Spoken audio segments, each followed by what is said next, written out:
and More with John Brown and Nick Durst, live on the UCY.TV network.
Everybody, welcome to Sports, Politics, and More. I'm your host, John Brown, coming straight from my studio in Old Bridge, New Jersey, and I'm joined, as always, with my co-host, Nick Durst. Nick, are you there? John, I'm here in the Staten Island studios for Sports, Politics, and More, and it is a great time of year right now as far as sports goes. We got the Final Four, if you're into that. I'm not really into it, although I do have two of the Final Four teams in my bracket. Our bracket's coming down to me and you, actually. If Gonzaga wins, you win. If North Carolina wins, I win. So I think Gonzaga's gonna be too much to handle for South Carolina. Well, I think North Carolina is gonna win it all. But you have North Carolina in the championship game, so yep. I'll have to root against Gonzaga in order for me to win. But that's still pretty good, man. You have the Final Four Saturday. Sunday, you got baseball. Baseball's finally here, John. And, of course, the granddaddy of them all, the ultimate thrill ride. That night, WrestleMania 33 on Third Degree Network. And then Monday, you got the Mets. I mean, it's about time. The Mets are finally time. This is the season, I think. We'll get more into that in a little bit when we do our predictions. But, really excited. This is one of the better times of the year at sports when the MLB season starts. Yeah, February is such a slow month, like sports-wise, especially, around the New York area, just because we're not, a huge college basketball area. But I gotta tell you, like right now, it's like really kicking up. And then, we have the NFL draft coming up in, a couple weeks. So we got that coming up. We got the Derby coming up. We got a lot of things going on. Oh yeah, the Kentucky Derby is just right around the corner. So always interesting. Hopefully a horse could win and then win the next week at the Preakness and take it all the way. So that is more intrigue there. WrestleMania 33. What year was WrestleMania number 1? Says Otto. Well, if you subtract 33 years. There's your answer. Just a little math there. Anybody who wants to give us a call tonight, 718-717-8296. No guarantees the phone lines do work, but we will try to get you through there. You can also let us know anything you wanted to say on the chat. You can say a lot of your chat, whether it's about WrestleMania, let us know your favorite wrestler or WrestleMania moment of all time, whatever. Or you can tweet us. John, of course, will be managing the show's account. And you can tweet that there at spam_UCYTV or tweet John at SI_sports and tweet me at Nick_Durst. And that's how you can reach us. Anything you have to say, we will gladly answer.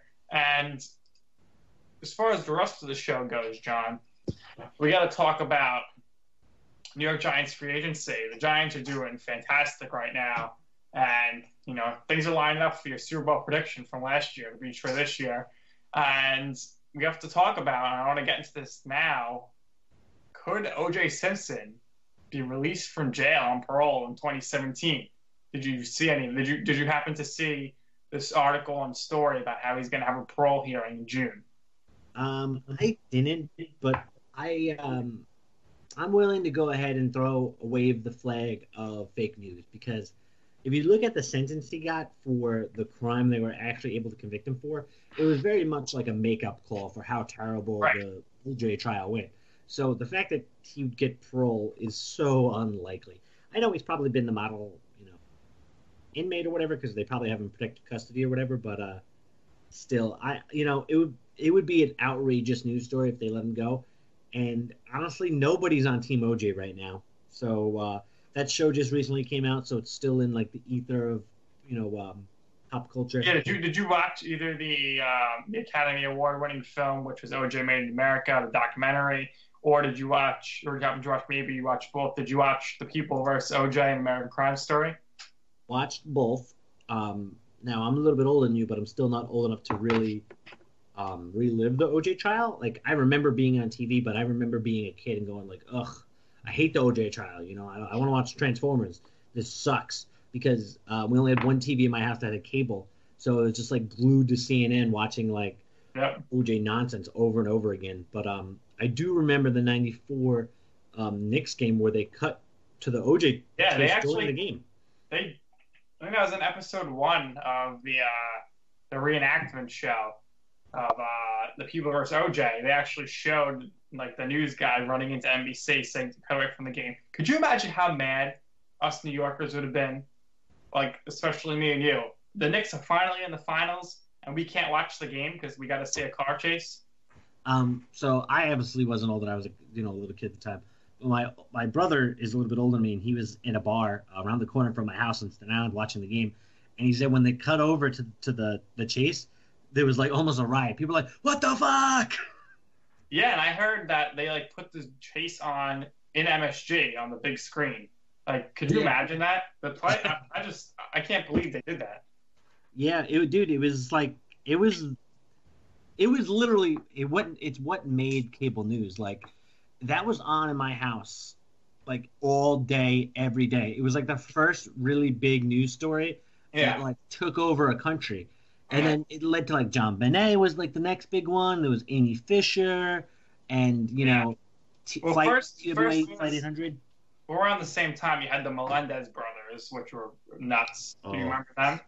Yeah, man.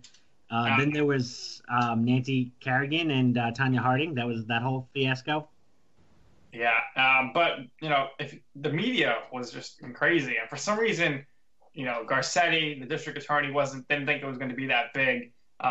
Ito, the judge, didn't think it was going to be. And if you watch the reenactment, the show, not the documentary, Marsha, she was screwing up the whole time because she thought she could do it herself. She didn't think the media was going to get involved. She didn't think the media was going to care. She thought that African American women would like her for some reason and sympathize with Nicole Brown and not care about OJ.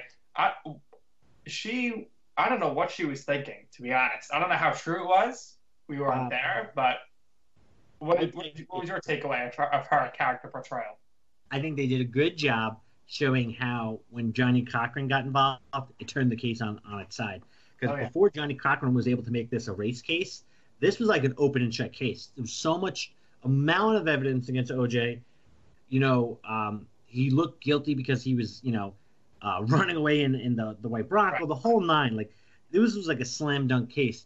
But, just happenstance, it happened to happen within the same 12-month period of the LA riots after the whole Rodney King thing. And so they asked the jurors at the end, did you vote like making OJ innocent because of Rodney King as payback? And they all said yeah. Like, that's terrible. Yeah, man. It was I think that Johnny Cochran, that was like the first time that the liberals pulled the race card, and it really, really worked. and that was almost 30 years ago, and they're still doing it. It's fallen on deaf ears at Well, this point. Johnny Cochran, I mean, he must have been Al Sharpton's inspiration because he was like super racist. Oh my God, yeah, absolutely. John, listen, the whole case is nonsense. That's why OJ's in jail right now. He was able to get him acquittal, but he did that shit.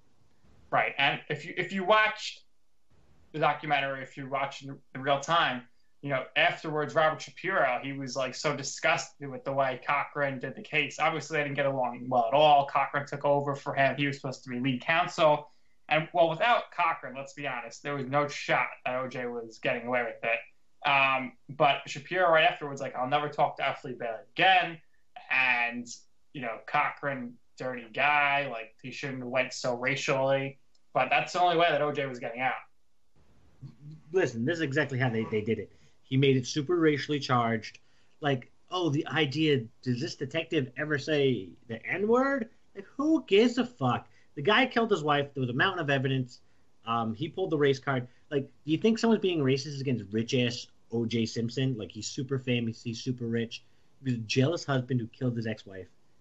Now he's rotting in jail. Yeah, and if you look, all the evidence, like, with the prior beatings and stuff, and they were trying to make sure that wasn't in the case, the Cochran team. I mean, obviously you had the case right there, and they turned it to race. They got all their jurors they wanted.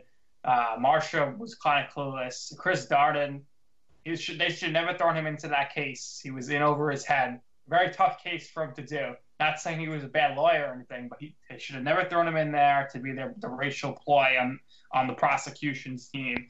And tough spot for him. This absolutely ruined his and her career. And they just screwed up so many moments. It was a perfect storm. If this would have gone down prior to the Rodney King LA riots, it probably would have been completely different. But it was like a perfect storm for OJ to get acquitted. But listen, like refs in football, when they blow a call, they make it up later. It all evened itself out, and they got his ass in jail now. So good for him. Oh my God! Well, that sound must mean one thing. Andrew's here to interrupt us with a great discussion with his 10 out of 10. Andrew, how's it going, man? Oh, I'm doing okay. I can't complain. Well, that's good because WrestleMania is this Sunday, and it's the Ultimate Thrill Ride. But some real quick, we got some wrestling comments before we even start our list here. Otto says best wrestler of all time, Roddy Piper or the Nature Boy Ric Flair. And Otto says the best tag team, Hawk and Animal, Legion of Doom. 8 Hawk says I like the Nature Boy when he was teamed with Dusty. It was good shit. Not sure him and Dusty Rhodes ever teamed up. They may have. Otto says Ric Flair is champion like 37 times. He's actually a 16-time champ. He said he would lose the title at 9 a.m. Saturday morning and win it back by noon Sunday, which is pretty funny. What is wrong with you? Grump says Dick the Bruiser was What is the wrong best. with you? And Grump said Harley Race. And let's see who else we got here. Otto says Ric Flair, the 4 Horsemen, the original 4. Road Doggan says, I only know one thing about wrestling, that China Broad had an ugly body. She's deceased now, drug overdose, unfortunately. Road Dogging said, I saw her in Playboy. Otto's just naming guys. You're right. Ric Flair, Tully Blanchard, Ann Anderson, Double A, Ole Anderson. 8 Hawk says Wrecking Crew guys were insane. And then Otto, with a response to John, says Tanya Harding is totally trash hot now. And 8 Hawks follows that up by saying, I have a bad knee too. Hey, I gotta quickly say something. I was really into the American Crime Story series on FX, and just a quick fact about the important people. Sarah Paulson played Marcia Clark. John Travolta played Bob Shapiro. Yeah, John Travolta looked nothing like Bob Shapiro, but everybody else looked pretty accurate to me. David Schwimmer with Robert Kardashian. Courtney Vance as Johnny Cochran. You got to finish the cast, Andrew, or are you going to just stop that? I'm going to stop there because then then I have to play this soundbite. Do you want to build a wall? I don't know. Let's go. I don't know what Andrew's trying to say here with the sound bite. That doesn't make any sense to what we're talking about. Let me finish the comments here. Otto says the best wrestling venue was the Sportatorium in lovely downtown Falls, conveniently located near the Greyhound station. I got a feeling Otto might have spent some time at this place and watched some wrestling matches back in the day. Yeah, Otto probably thinks wrestling is garbage now, knowing him. I don't know. I mean, our listeners are pretty fired up here. 8Hawk says the Briscoe brothers were the best when he was younger, and Otto agrees. He said, yeah, the Briscoes. Road Doggan says, never heard of them. And Cracker says, so was Macho Man and Hogan. And then Otto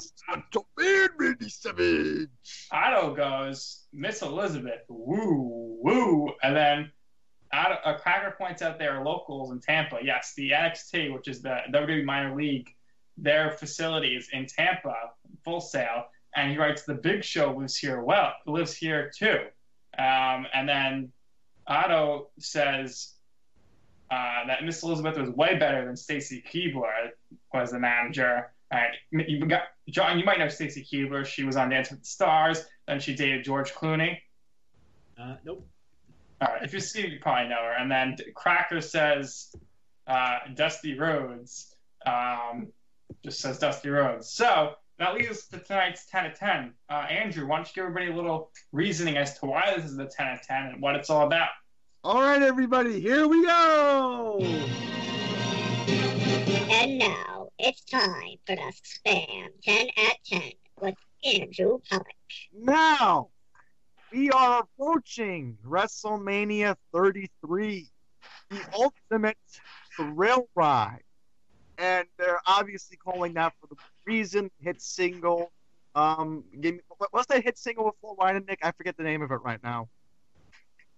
The Ultimate Thrill Ride? Yeah. Give me the green light. Ready to go, Pitbull? Yeah, that one. Yeah, that's the hit song that's being used as the promotion for WrestleMania. But there have been Ultimate Thrill Rides before in the past 33 years. And this is... Be realistic for a minute. Am I cooking, huh? Let me take a look at this, huh? Is this what happens in professional wrestling? Huh? Very cocky. A lot of charisma. The most well-known, the best-looking, the best-dressed, custom-made clothes, gold around my neck, Rolex watch around my wrist. My shoes cost more than your house. Drive a Lincoln Continental, a Mercedes, a Rolls, own a Corvette, live in the biggest house on the biggest side of town, shit airplanes, and I got limousine sitting out there a mile long with 25 women just dying for me to go. Woo! Oh my God! I loved Nature Boy, okay? He was great. How about the Nature Girl? How about the Nature Girl, Andrew? Nature Girl? Who was she? Charlotte Flair! Woo! Right. Yeah, well, quickly before I do the 10 of 10 list, Nick Durst is actually going to be doing a WrestleMania preview. Yes. And on my YouTube channel, I think Saturday I'm posting the video. I'm going to be doing my WrestleMania 33 prediction. So, everyone, go check out Andy's randomness before Sunday. So, big thanks to Andrew for doing the intro for the Elite Sports New York WrestleMania preview show. It should be up tomorrow. Andrew, obviously the tonight's list is 10 of 10 to 10 biggest moments in WrestleMania history. So this is going to be a huge list. But real quick, give me about a minute here, uninterrupted. Just tell me what matches you're most looking forward to. Go ahead. Tonight for this Sunday. Honestly, I'm going to be honest. There's only 2 matches I'm really looking for. 3 matches. And they're all from SmackDown. Baron Corbin, Dean Ambrose for the Intercontinental Champ. Well, actually 4 matches. Yeah, Dean Ambrose and Baron Corbin for the Intercontinental Championship. Then with the SmackDown women, they're all going to be able to compete for the SmackDown Women's Championship. Then you have the Andre the Giant Memorial. So basically, you're looking forward to every match. Really, no. Well, listen, the only match that John's going to know of is these 2 guys, and he's probably heard of them. John, we got Goldberg, Bill Goldberg, taking on Brock Lesnar. Oh, I don't know. like, you know what's crazy though? Like, in reality, Goldberg is like 60 years old, and Brock Lesnar would murder that guy in an actual fist fight. But Very true. that's kind of crazy. Goldberg's in great shape though for a 50-year-old. Yeah, man, but that shit goes on. You watch any UFC fighter after like 35, they're in a downward spiral. Oh, of course. Except Ken Brock. Shamrock was like getting his ass beat. Ken Shamrock was the man, the original, the king of UFC. Ugh, the king of UFC. He's getting his ass beat every 6 months. Yeah, definitely. But he was. I mean, if not for him, UFC would never got off the ground, I think. I really have to read this list because it's very, very important. Let's get it started. And I forgot, John. Andrew might have to hang up in 10 minutes. So, Andrew, go ahead. No. Take it away. Court is locked. Number 10. Here we go. Number 10. On this date. Yes, this date. I believe the year was 1987. A memorable match on Andre the Giant. So somebody did commented Andre the Giant body slammed Hulk Hogan. So yes, very famous moment. WrestleMania 3. Definitely, WrestleMania might not be around anymore if not for that moment. All right, number 9, the Iron Man, Mike Tyson, helped Stone Cold Steve Austin defeat the Heartbreak Kid Shawn Michaels for the WWE Championship. Right. At WrestleMania 14. So, I mean, at the time, Mike Tyson was probably one of the most famous people in the world. And he absolute psycho, right, John? I mean... Oh, man, it was... Like, that's what younger people probably don't remember. Like, people in Andrew's millennial age is Mike Tyson was, like, the biggest celebrity going. Boxing was, like, a big deal. Every time there was a Tyson fight, you had like a Super Bowl party at your house. It was so freaking cool. I remember when he fought Holyfield and when he fought who was the other guy? Not Booker T. Mr. T. Now, What's for? Yeah, no, he beat up a lot of people. A 19-year-old Mike Tyson, he had the craziest left hook. He could just knock people out. The knockout power he had was never seen in the sport before. And the way that his life went was really sad. When his coach died, speaking of documentaries, there's actually a really good one about him. When that older white dude that was his coach died, and he started getting represented by Don King, his career was Don King, what a scammer. Yeah, completely sideways, which is such a shame because as far as like God-gifted boxers, he might be the most gifted fighter ever. That's not saying something crazy. He didn't get developed the right way, but when he was 19 years old, he lit the world on fire. He was fucking knocking out everybody. It was insane. Go on YouTube and watch some of his original fights. They're insane. And just remember one thing. If you were a casual person during Mike Tyson's time and you tried getting into a Mike Tyson fight... X59. Exactly. So, fights are very expensive. They're a total ripoff, but the casinos can do it. More comments in the chat. So Otto says Mike Tyson fights were a huge deal at the time to get pay-per-view. It was a damn party. And then we have some love for Brock Lesnar's wife, Sable. Otto's admiring her looks, and A-Hawk says, I remember the name Sable. Damn, I'm burning new brain wells. And Desert Hawk says, WWF Breakdown, only here at UCY. And Road Dogging says, shit, they wouldn't let Butterbean fight Mike Tyson. Tyson would have dropped Butterbean guy. I remember Butterbean. He was actually in WrestleMania one year, which was pretty funny to fight Bart Gunn, and he knocked him out. All right, Andrew, next on the list. Number 8, at WrestleMania X8, the crowd loved Hulk Hogan, but they booed The Rock. See, that was like the best match ever. The crowd was so into it. The crowd hasn't been as much into a fight since. And I just think that was one of the biggest moments in WrestleMania history, Andrew. Oh, no question. I mean, if you watch the fight on WWE Network and you know how the crowd reacted, that was, honestly, if you want to rank top 10 pay-per-view crowds, that's obviously right up there in the top 5. Well, I think Andrew, just like Mike Francesa, it's number 1. Number 1. Okay. Okay. So, John, you know The Rock, you know Hulk Hogan. What is your analysis here when these two guys stepped in the ring in their primes? Loved it. Hulk Hogan was, when I was into wrestling, was my favorite wrestler. I had those like hard rubber, they were like 12 inches. Those, not like G.I. Joes, they were wrestlers. Actually, bigger things. Like, yeah, I had a shitload of them, and they were, Hulk Hogan was on the wrestling mat. He was the shit, man. He was good in Rocky. I thought he was a great actor. John, let me ask you a question. Do you remember the wrestling year 1991 by any chance? Of course John remembers. Like it's yesterday. That's when I was into wrestling in 1991, 1990, you know. Because obviously, without Hulk Hogan, 1991 would have not been one of the most important years in wrestling history, obviously.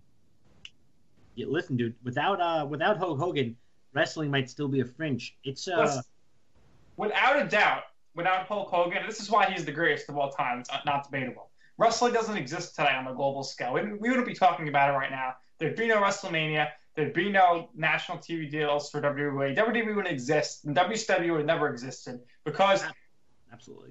Because Hulk Hogan went to WCW, that put WCW on the map. Let them be on TNT and tear all these Turner networks. And of course, the Raw is War era, obviously. Right, and that wouldn't have existed without Hulk Hogan because there would have been no war. WCW would have nothing. WWE would have just kept doing what they were doing, and it would have never led to the Attitude Era and the ratings spike. And listen, Hulk Hogan, you want to talk about marketing a brand? What are we on? At least 4 decades now of Hulkamania, and it's still running wild. So very, very, very impressive. How great was that when he won that case against Gawker and put them out of business? Oh, yummy. That was fucking phenomenal. Yeah, that Gawker, I guess everything, and Gawker's all their other businesses got sold too, right? Yeah, they had to liquidate. I think it was $100 million they gave him. Yummy. That's what you get, you fucking tabloid piece of shit, Gawker. Yeah, it's kind of ridiculous because now Hulk Hogan can't be in WWE because they had to fire him. Even though they really had no grounds to fire him because it's in privacy and whatever. So hopefully one day Hulkamania makes its way back to WrestleMania. All right, Andrew, next up. Alrighty, number 7. We're going to talk about the Heartbreak Kid, Shawn Michaels, a couple of other times in this list. But the reason why he's number 7 right now is because WrestleMania 12, he lasted an hour in an Iron Man match with Bret the Hitman Hart. And later on, defined Vince McMahon, quote, Bret Hart screwed Bret Hart. Yeah, but that wasn't at WrestleMania that he screwed him. Okay, but still, you have to admit, that was a great match. I don't remember. I didn't watch it, that's for sure. Definitely, I was not ordering too many pay-per-views back in the day. But I don't know, John, you know anybody that had the hot box? One of my buddies had the hot box. And we go watch every pay-per-view, pretty much. Oh, absolutely. I had a hot box in my basement that I bought in Chinatown when I was like 12 years old. You get the scrambled Playboy channel. What up? Wait. What was the name of the box? Hot box. Wait, how do you spell it? I'm just curious. I'm going to Google it. HOTBOX. Yeah, Hot Box. Okay, I got it. So basically, it's like the program Cody for your Fire Stick now. You just get everything from there free. That was, that was another big part of the wrestling boom in the 90s. Everyone was getting these hot boxes. Just insane, pay-per-views for free. Otto says he was in Vegas the weekend that Mike Tyson ate Holyfield's ear. Wow. Oh, shit. Nice. And he said that the best moment of wrestling ever was Sid Vicious' busted leg on Monday Night Raw Live. Yeah, if you've ever seen that, you need to check that out. It's pretty gruesome, though. And that's why I love WWE Network. I love watching the old episodes of Raw. That was when Raw was great. Well, Otto says, and I don't know if John's going to... John, you probably heard at least one of these guys, but I'll let Andrew answer. Who was the best wrestling bad guy? John says the Iron Sheik, and he tag teamed with Nikolai Volkov as the Iron Curtain during the Cold War. So they got some serious heat. But Andrew, who do you think is the best bad guy of all time? That's bad. I have to really think about. I can't really think about it right now. Right. Well, the best heel right now is The Miz. That's for sure. Oh, no question. Miz is underrated right now. No one's appreciating. John might know The Miz from the real world. Back to New York in like 2000. Yeah, I wasn't. I'm not into reality TV. I thought back then you were. You might have dabbled in it a little, but I guess not. Here's the problem with The Miz. I'm going to quickly bring it up. Okay? There's no problem with The Miz. Go to the next one. I have a problem with how they're viewing him as talent. Like, I feel, and maybe Nick, you definitely agree, shouldn't after WrestleMania and likely when Miz beats Cena and Maurice Cena and Nikki. Sorry about that. If that happens, which is likely going to happen, do you believe that The Miz should get a push? Listen, Yeah. there's only one word to describe The Miz. Exactly. Thank you. Someone agrees with me. He should be WWE champion, but unfortunately we don't have time to discuss that. Next week after WrestleMania we'll break it down. But let's finish the list here, Andrew. See, there you go. I got a good answer. Number 6. I always have good answers. John does too. That's why we are the show for the people, and we always answer the people. Get the questions answered. Isn't that right, John? Oh yeah. Oh, John, with a little macho man. Oh, yeah. All right, number 6. The Undertaker ends Shawn Michaels' career at WrestleMania 25.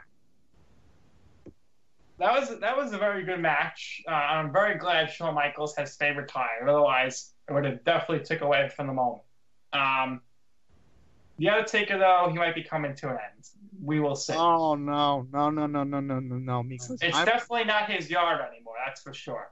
All right, next up, Andrew. There's no time for debating that. We will debate that with James Faluka another time. All right, number 5. Vince McMahon helped Stone Cold Steve Austin. Yes, this really happened at WrestleMania. Win the WWE Championship by defeating The Rock at WrestleMania 17. Ugh, terrible. Listen, The Rock should have beat Stone Cold every single time they fought, and it only happened once in Stone Cold's last match. But that's a no disqualification match. Yeah, well, Stone Cold, the guy had a big ego, and he refused to ever lose, and that's what happened. But the great one came through, and he still rose to the top, the cream of the crop, and that's The Rock. Next up. All right, and this is going to be a little bit sad for some real hardcore wrestling fans. Maybe Otto might remember it. So here we go. Number 4. The year prior, at WrestleMania 24, Shawn Michaels faced Ric Flair one-on-one. And if Ric Flair lost, he would have to leave WWE. Sadly, the sweet chin music ended his career. Well, yeah, obviously, Ric Flair's career ended, but he was totally... Explode me! Let me tell the whole world! And especially one night something that stuff is coming back. So please, don't tell them about Bradley. Woo! Yeah, Ric Flair's in-ring career ended, but then he went to TNA and he wrestled again, so it was a waste. But now he's always on TV, so it's like he never left, which is good. And now his daughter is the greatest female wrestler of all time, and Andrew has a big crush on her. Oh, do we have to bring this up? Yeah, did you tell John about this? I think John's really interested. Let's hear it. Okay, fine. Okay. So many people are aware on social media, and I'm hoping they are, maybe they aren't. I have 2 big celebrity crushes right now. One is Kira Kosterin. She's an actress / ballet dancer / singer. And then there's the Nature Boy's daughter, Ric Flair. His daughter is Charlotte. Let's I want Charlotte. So, John, and he's got it all planned out because Charlotte, she's 30 years old. So he told me that he's gonna lie to his parents and say she's 20. There's only a 4-year age difference, and they'll approve of them dating. Dude, you gotta watch out, man. Her dad's no fucking joke. He'll fucking kick your ass. I've seen him do it. Otto says her father, Ric Flair, has got to be like 85 years old and gets a senior discount. Ric Flair is 68 years old, but he's still styling and profiling. And the guy, everybody loves Ric Flair for some reason. Ric Flair and his robes, and he's a cultural phenomenon. Well, first of all, I have to say this: if I ever did meet Rick and Sean, Rick obviously, Rick is one of the best that business has ever seen, and honestly, all I have to say is it would be a great honor to date his daughter Charlotte. All right, we got it out there now. Now they know. And Matty Clues said he's a big fan of this show. It's like the rush you get when you see somebody going off the top rope and being suplexed and ending the match. Thanks, Matty Clues. All right, next up, Andrew. Number 3. And the next two are going to be from WrestleMania 30. So number 3, Daniel Bryan has the best ever WrestleMania performance. The first match of the night, he defeats Triple H. Then, because he beat Triple H on that night, he was guaranteed a spot in the WWE Championship match against Dave Bautista and Randy Orton. Daniel Bryan did something historic by having the best WrestleMania performance ever by winning 2 matches in the same night. Yeah, and he beat all of Evolution in one night. Triple H, Randy Orton, and Batista, and it was a great moment, but it was taken away. It couldn't be as happy because the building went flat after what I'm assuming is your number 1 moment, but we'll get there. I'm sure. Actually, it's not. Number 2, Brock Lesnar ending the Undertaker streak.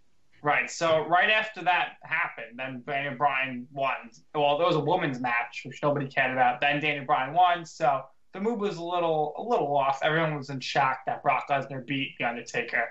All right, Andrew, here it is, the number 1 moment of all time in WrestleMania history. And there's been 32 WrestleManias so far. And last year they set the all-time attendance record at WrestleMania 32 in Dallas at AT&T Stadium. And last year's WrestleMania had a terrible ending, but we're not going to get into that now. Number 1 has got to be Zack Ryder winning the Intercontinental title, right? No, it's actually Donald Trump. Oh! Donald Trump at WrestleMania is your number 1 moment of all time? Yeah. The guy's the fucking president. He shaved fucking the guy's head. Yeah. He shaved Vince McMahon's head. Very true. And on that note, This has been the Spam 10 at 10. Don't forget to tune in every Wednesday at 8:10 Eastern, 5:10 Pacific.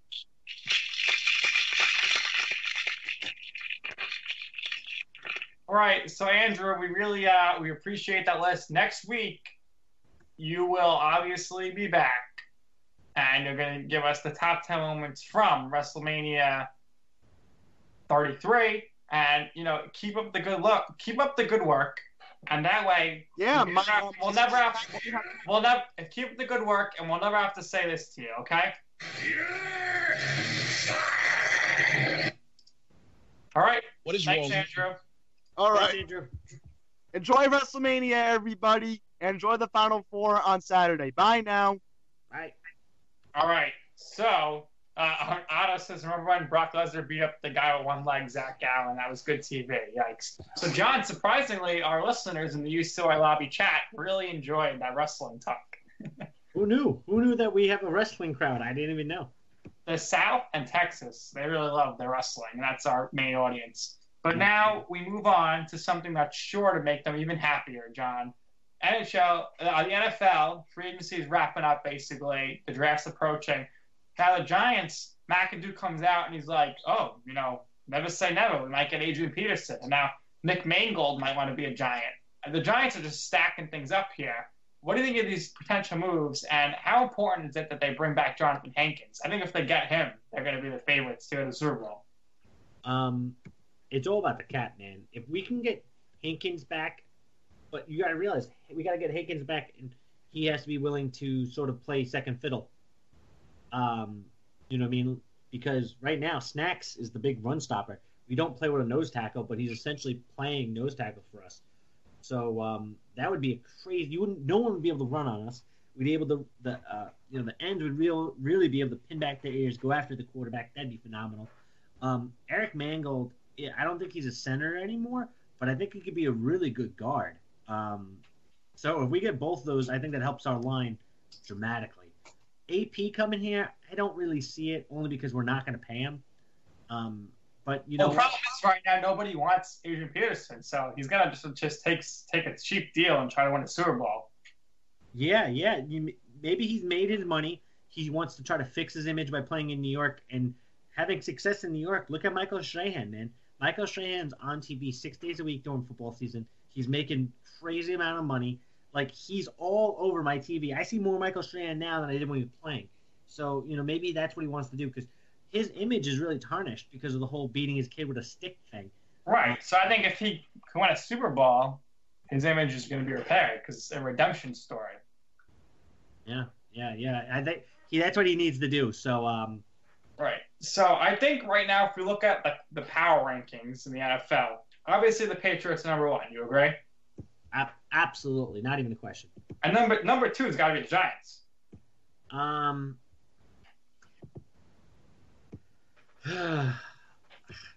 don't know, man. You can't really make that. I think that, but you can't really make that assessment. Well, let's say this: number one in free agency wise, is the Patriots. Number two has got to be the Giants with their moves. In improvements, yeah, I agree. Yeah, the Giants Marshall's gonna be great. If we get Mangold, I mean, we'll get two of the better Jets. We also got the worst Jet. Geno Smith is gonna be here. Now we got McAdoo saying, "Oh, maybe Geno could be the future quarterback." Geno's getting cut before the end of training camp, John. There's no shot he makes the opening day last. Yeah, I don't know why they did that. The only thing I can think of is to get a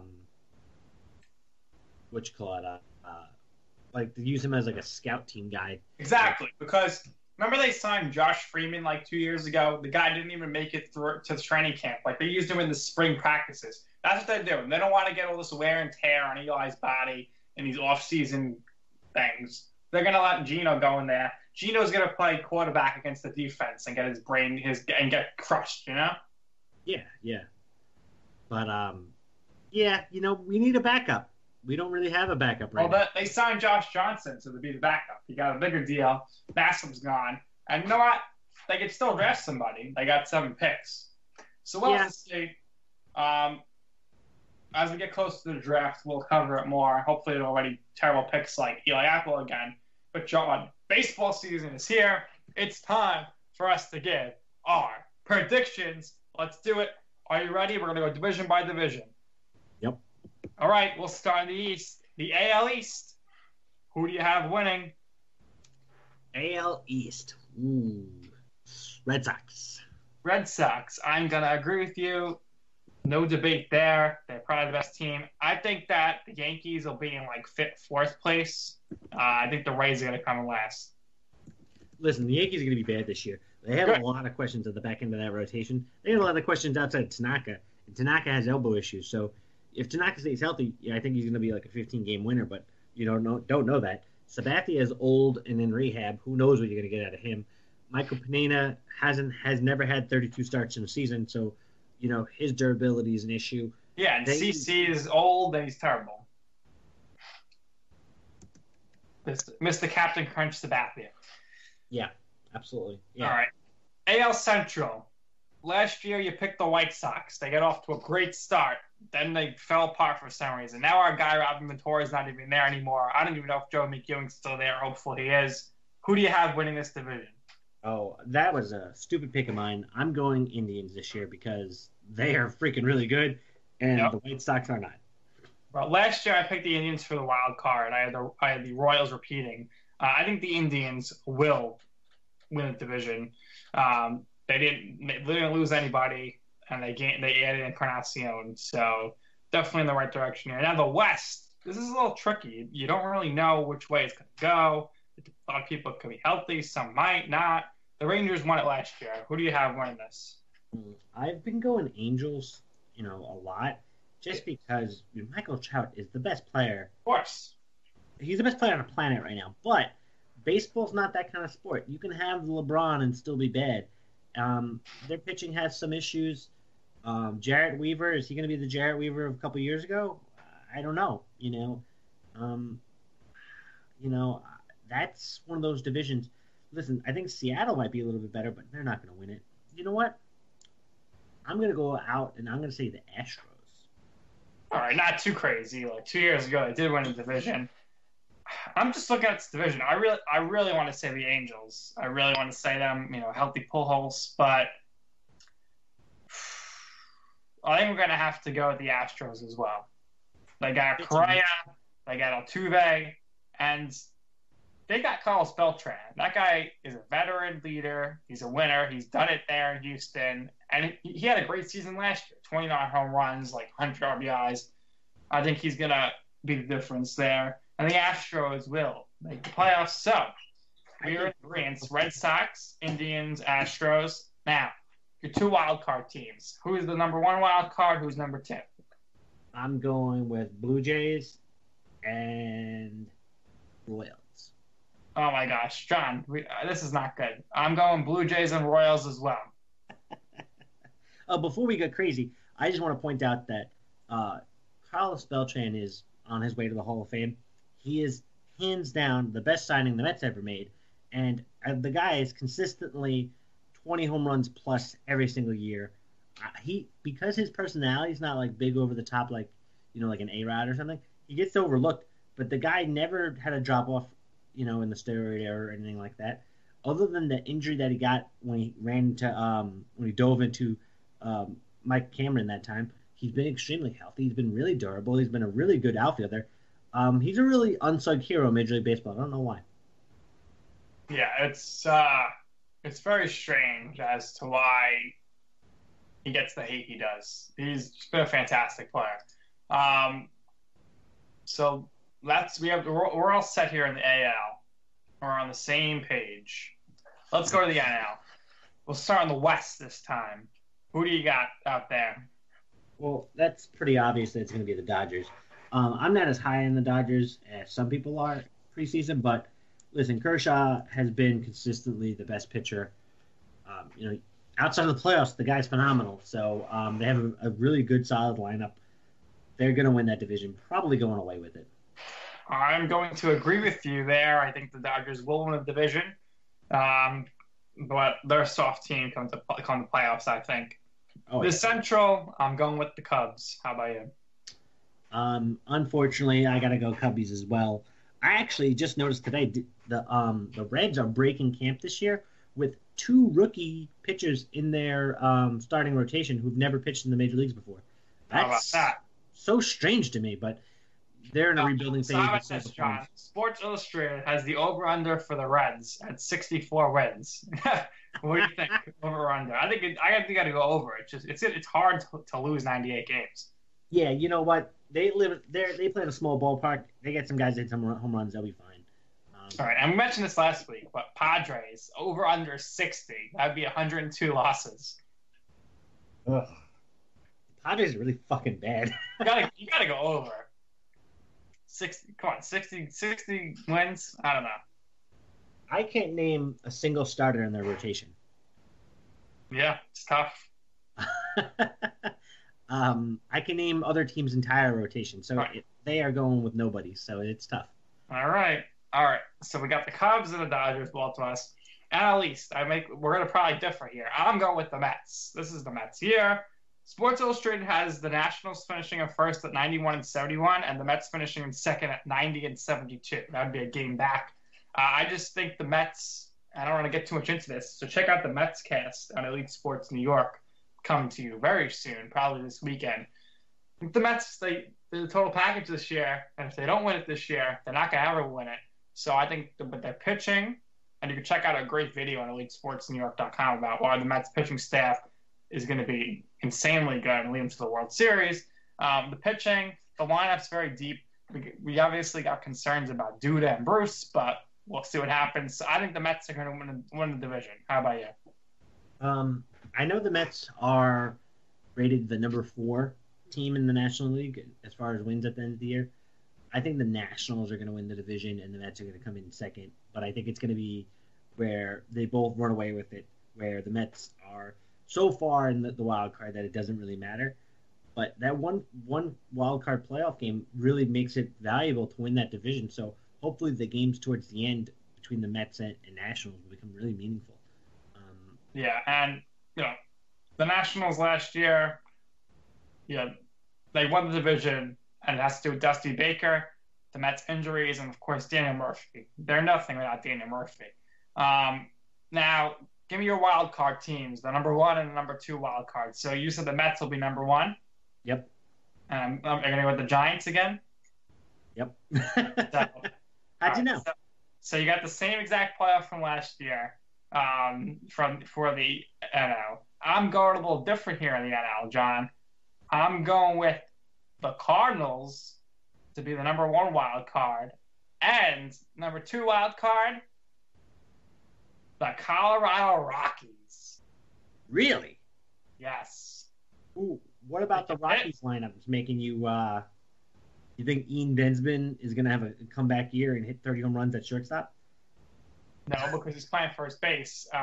But really, yeah, he had a pretty good year last year, actually. All-star.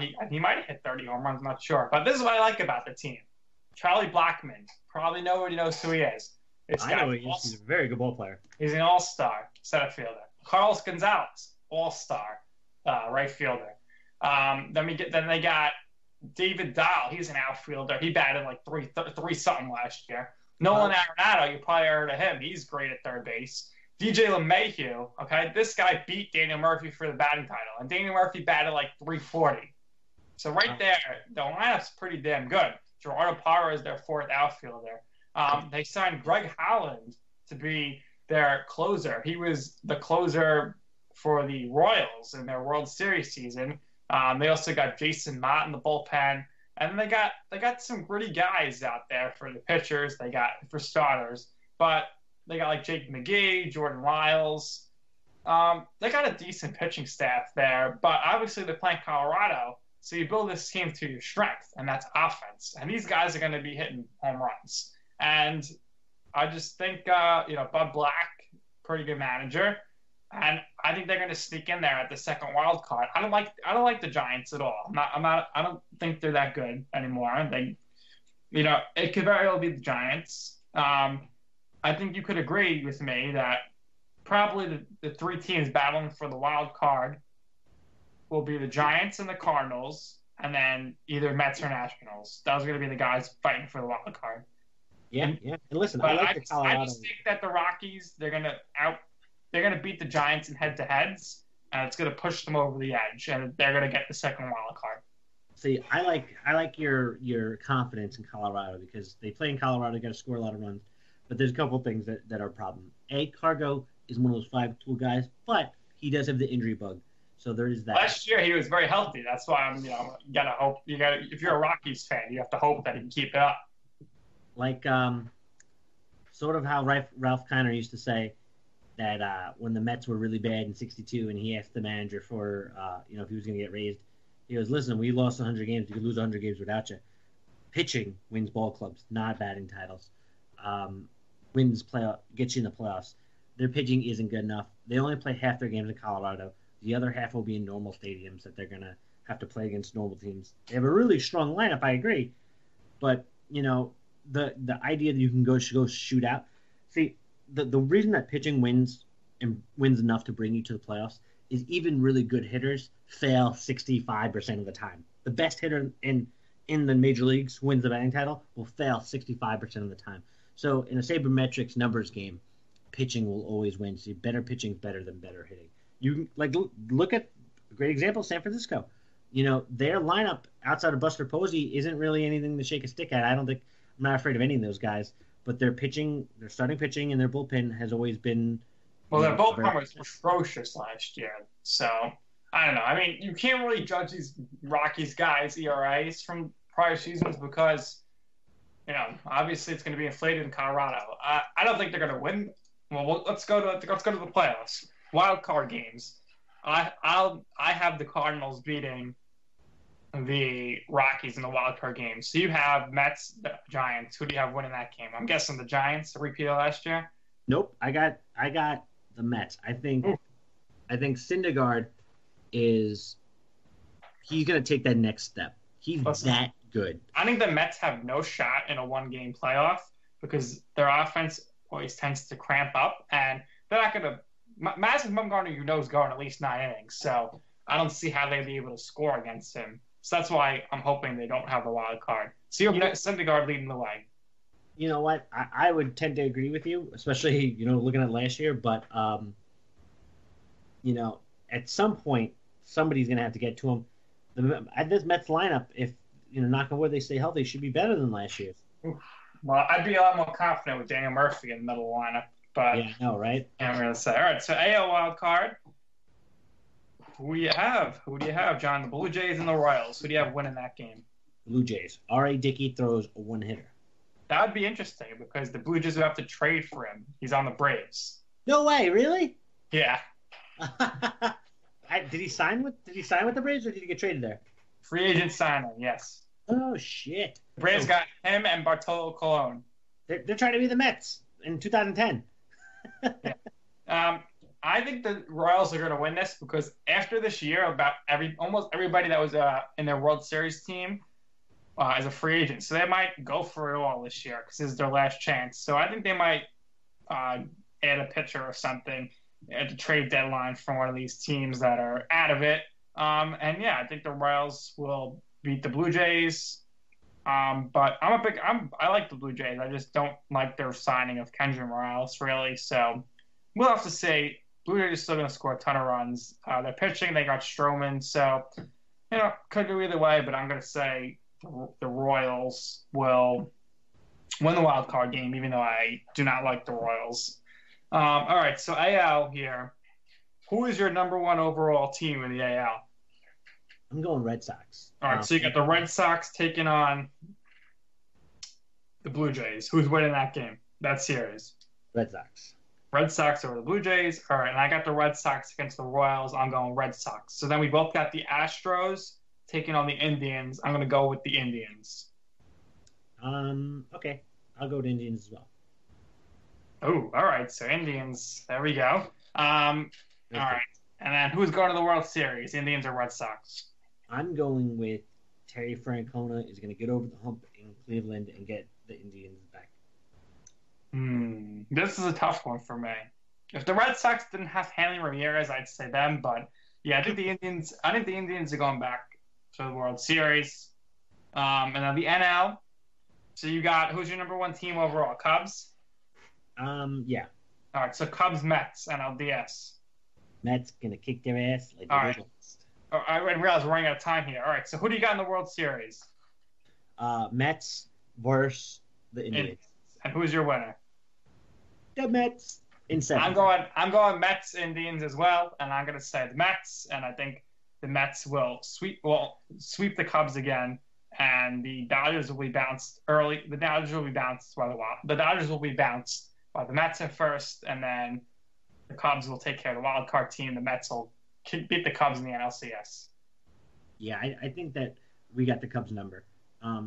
Pitching wise. Pitching, but it's not the same. The Mets pitching is just phenomenal. Like that starting lineup, that starting rotation, what it could be, it's insane.